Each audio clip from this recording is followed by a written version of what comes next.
तो चलो बच्चों स्टार्ट करते हैं अपन। आज अपन को पढ़ना है लीनियर मैग्निफिकेशन, राइट। तो लीनियर मैग्निफिकेशन जो है इसकी डेफिनेशन होती है लीनियर मैग्निफिकेशन, जिसको अपन स्मॉल एम से डिनोट करते हैं, और ये होता है ratio of height of image to the height of object. The ratio of height of image to the height of object is called linear magnification. It is denoted by small m. Height of image को बच्चों अपन I से denote करते हैं और height of object को अपन O से denote करते हैं। Linear magnification is small m से। तो small m is equal to होता है I upon O. The ratio of height of image to the height of object is called linear magnification. अब next बच्चों हमको देखना चाहिए relation between small M U and V. Relation between small M U and V. तो इसके लिए इस तरीके से आप कॉन्केव मिरर, ये इमेजिन कीजिए, ये पोल हो गया, ये सेंटर ऑफ कर्वेचर हो गया, ये फोकस हो गया। अब यहां पर ऑब्जेक्ट, इस ऑब्जेक्ट से मान लीजिए एक रे ऐसी जाती है A B parallel to principal axis, तो आपको क्लियर ये आफ्टर रिफ्लेक्शन कहां से आएगी? Through focus. और एक रे जो है वो आप इंसिडेंट कर दीजिए थ्रू सेंटर ऑफ कर्वेचर। तो आपको मालूम है यदि सेंटर ऑफ कर्वेचर से होकर जा रही तो उसी डायरेक्शन में रिटर्न होगी। इसलिए ये जो ए बी ऑब्जेक्ट था इसकी इमेज यहां बनेगी, ए डैश बी डैश। अब हमको रिलेशन फाइंड करना है between small m u and v। तो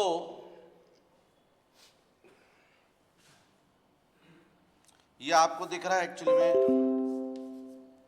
u distance of object from mirror, और ये दिख रहा है आपको distance of image from mirror.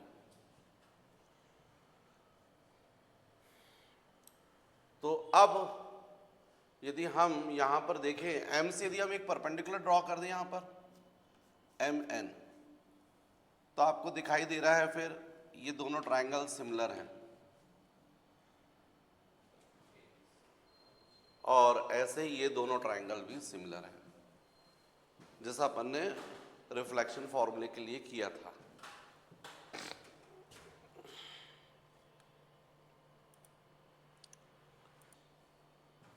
बच्चों आएगा तो इससे भी, लेकिन मुझे लगता है इससे थोड़ा सा टफ हो रहा है। बेटर ये कि थोड़ा सा रे डायग्राम जो है अपन चेंज करते हैं, उससे थोड़ा डायरेक्ट आ जाएगा। तो देखो ये कॉन्केव मिरर हो गया, ये पोल है, और ये हो गई प्रिंसिपल एक्सिस। यहां होना चाहिए सेंटर ऑफ कर्वेचर, यहां पर ऑब्जेक्ट। अब इसको प्रूव करने के लिए क्या करो बच्चों, आप लोग एक रे ये वाली लो, आप एपी इंसिडेंट रे लो। पीसी आपको पता है नॉर्मल है, रेडियस ऑफ कर्वेचर है ना, रेडियस हमेशा सरफेस पर परपेंडिकुलर होता है। तो ये नॉर्मल हो गया, ये इंसिडेंट रे हो गई, तो ये एंगल ऑफ इंसिडेंस हो गया आई, और जितना आई होता है उतना आर होता है, इसलिए अब रिफ्लेक्टेड रे ऐसी जाएगी, ये एंगल आर होगा, जितना आई उतना आर। अब एक रे जो है वो आप through centre of curvature incident कर दीजिए, तो डेफिनेटली ये रे कैसी इंसिडेंट हो रही है? नॉर्मल, परपेंडिकुलर, और जो रे परपेंडिकुलर इंसिडेंट होगी वो उसी डायरेक्शन में रिटर्न हो जाएगी, तो डेफिनेटली ये रे जो है वो सेम डायरेक्शन में रिफ्लेक्ट हो जाएगी, क्योंकि ये परपेंडिकुलर इंसिडेंट हो रही है ना सेंटर ऑफ कर्वेचर से। अब आपको क्लियर हो रहा है ये रिफ्लेक्टेड रे और ये रिफ्लेक्टेड रे एक दूसरे को यहाँ इंटरसेक्ट करें, तो इसका मतलब यहाँ इमेज बनेगी ए डैश बी डैश पर। तो अब यदि आप देखें यहाँ तो दो ट्राइंगल सिमिलर है, एक ट्राइंगल ए पी बी और दूसरा triangle A dash P B dash. ये दोनों ट्राइंगल सिमिलर है, triangle A P B it is similar to triangle A dash P B dash. इसमें आपका तुरंत ये प्रूफ हो जाएगा ये। तो ये दोनों सिमिलर क्यों हैं? उसका रीजन ये कि सारे इंटीरियर एंगल्स इक्वल है। देखो angle A P B, angle A P B is equal to angle A dash P B dash by laws of reflection, क्योंकि इसमें से एक एंगल आई है और एक एंगल आर है, और हम लोग को मालूम है by laws of reflection angle I is equal to angle R होता है। फिर एक हमने यहाँ पर परपेंडिकुलर ये परपेंडिकुलर है भी, तो ये 90 है और ये भी 90 है। तो angle A B P is equal to angle A dash B dash P, ये 90 है। और कभी भी टू ट्राइंगल में यदि टू एंगल्स इक्वल हो, इंटीरियर एंगल्स, तो बचे हुए थर्ड एंगल्स भी इक्वल होंगे bye properties of triangle.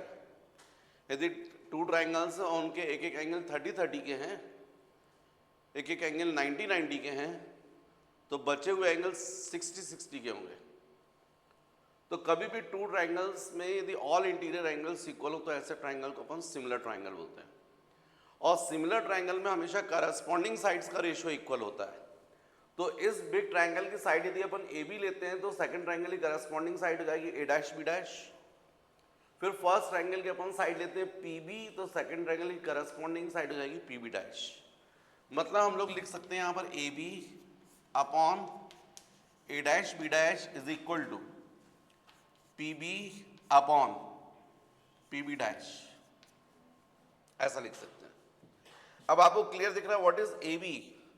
Height of object upward है इसलिए प्लस हो। A dash B dash height of image inverted है minus. What is P B? Minus U, distance of object from pole. तो P B means what? Minus U. P B dash distance of image minus V, incident ray के opposite minus V, minus minus cancel. Finally minus I upon O is equal to we by you,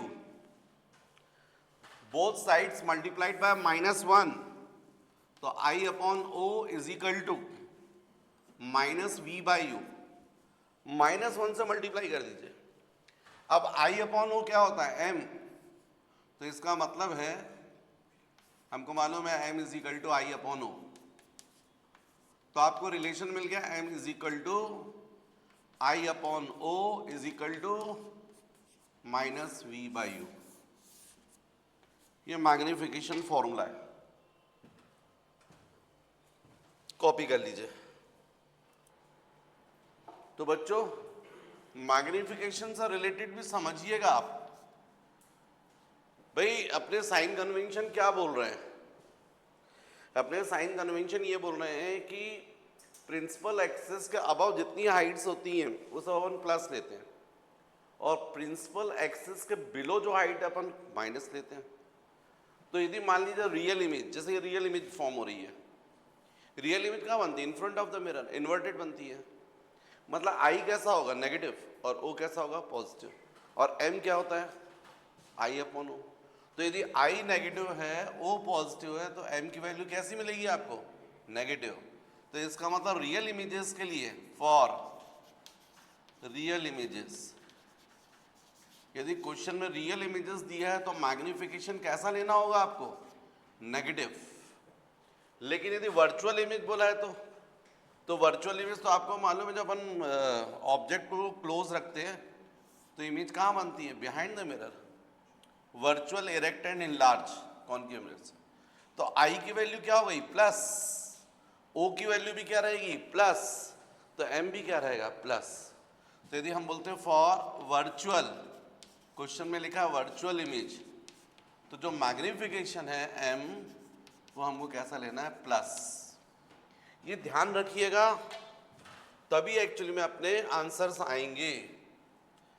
तो बच्चों ये actually में तुम लोग का reflection complete है।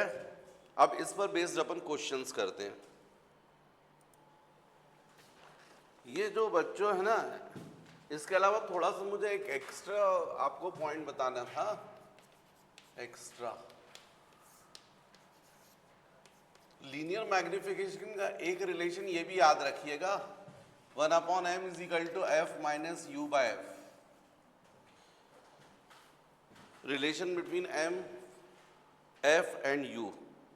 हालांकि ये आता बहुत आसानी से है, ये जो अपना रिलेशन था ना 1/f is equal to 1/v plus 1/u, इसी रिलेशन को अपन u से मल्टीप्लाई कर दें, u by v plus u by u, तो ये डिराइव होके ही आ जाएगा, क्योंकि u कैंसिल होकर 1 हो जाएगा, तो u बाय f आ गया। ये u बाय v की जगह हम लोग लिख सकते हैं 1/m, कैसा, माइनस, क्योंकि m इज इक्वल टू क्या था, माइनस v बाई u, तो v by is equal to minus है ना, और ये प्लस 1, फिर ये ट्रांसफर करोगे तो 1/m is equal to 1 minus u by f, means 1/m is equal to f minus u by f।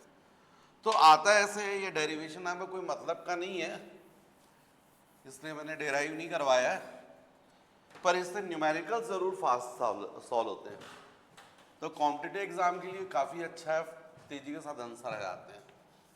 और यही रिलेशन यदि अपन m, f और v के बीच में, तो ऐसा होता है।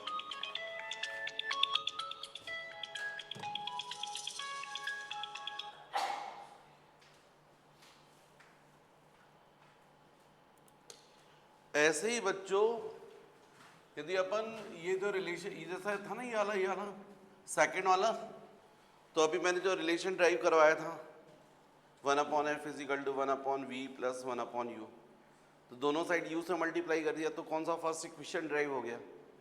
यदि उसी की जगह दोनों साइड अपन v से मल्टीप्लाई कर देते तो सेकंड इक्वेशन ड्राइव हो जाता। और एक और चीज़ है, यदि 1/f is equal to 1/v plus 1/u, तो ये जाएगा f माइनस 1, ये जाएगा v माइनस 1, ये जाएगा u माइनस 1। इसको यदि आप डिफरेंशिएट करोगे,